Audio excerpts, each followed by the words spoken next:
Welcome back to school. Halo semuanya, assalamualaikum warahmatullahi wabarakatuh. Perkenalkan, nama saya Prayogi.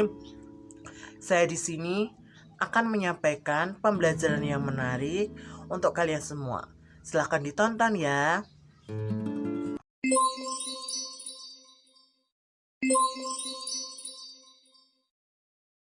Belum memulai kegiatan belajar, perhatikan ilustrasi berikut ini. Ketika kamu sedang belajar, tiba-tiba kamu lapar nih. Ternyata ibumu juga belum masak. Akhirnya kamu masak dong. Saat kamu masak, tiba-tiba kamu memegang panci yang sedang panas di atas kompor. Auto tanganmu sakit dong. Tahukah kamu, itu merupakan salah satu ilmu yang kita pelajari. Yap, benar. Ilmu perpindahan panas. Tapi itu masuk yang mana nih? Yuk simak videonya biar bisa menjawab. Pada bagian ini kita akan belajar mengenai dasar mata kuliah perpindahan panas. Sebelum lebih lanjut ke materinya, alangkah baiknya kita akan menyajikan 3 pokok bahasan pada hari ini. Yang pertama adalah konsep dasar perpindahan panas. Yang kedua, macam-macam perpindahan panas. Yang ketiga adalah penerapan di dunia mesin. Kenapa sih dunia mesin? Karena kita teknik mesin kan. Pertama, konsep dasar perpindahan panas. Tahukah kamu ada orang yang mengatakan panas, tapi ada orang juga yang mengatakan kalor? Ayo dijawab. Sebagai tugas di kolom komentar ya jawabnya, biar tambah rame akun YouTube-nya. Yang akan saya tekankan adalah kalau selalu mengalir dari daerah atau benda dengan temperatur tinggi menuju ke daerah atau benda dengan temperatur rendah. Kalor berhenti mengalir jika temperatur keduanya sama seperti air. Jadi kalau air itu kan mengalir dari daerah yang tinggi menuju ke daerah yang rendah. Seperti gambar pada adiknya. Pada suhu adiknya yaitu 37 derajat Celcius, sedangkan suhu lingkungan yaitu 24 derajat Celcius. Dan suhu pada es krimnya berapa itu? 0 derajat Celcius. Jadi kalor berpindah dari suhu adiknya menuju ke lingkungan, dan lingkungan berpindah ke es krim, dan suhu adiknya juga berpindah ke es krim. Akibatnya apa? Es krim meleleh.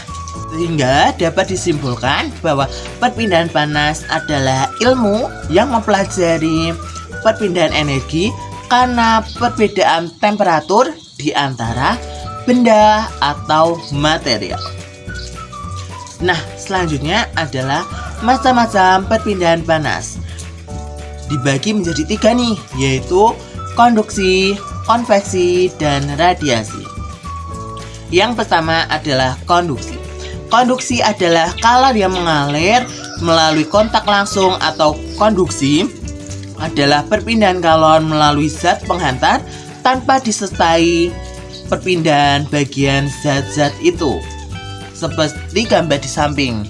Itu kan kita sama-sama berpijak ya di atas suhu 24 derajat Celcius. Tapi menurut kalian lebih dingin mana tuh? Hah? Yap, bener banget. Lantai keramik. Karena apa? Karena lantai keramik bersifat konduktor, sedangkan kayu bersifat sebagai isolator. Selanjutnya adalah konveksi. Konveksi adalah perpindahan kalor melalui zat penghantar yang disertai dengan perpindahan bagian zat itu. Pada umumnya zat penghantar yang dipakai berupa zat cair dan zat padat. Kalor berpindah karena adanya aliran zat yang dipanaskan akibat adanya perbedaan massa jenis. Massa jenis bagian yang dipanaskan lebih kecil daripada massa jenis bagian yang tidak dipanaskan. Konveksi sendiri dibagi menjadi 2 nih, yaitu konveksi alami dan konveksi paksa.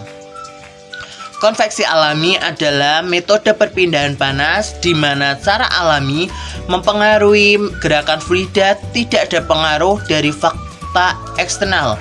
Pergerakan molekul dalam fluida ini disebabkan oleh perbedaan massa jenis di berbagai wilayah fluida yang sama.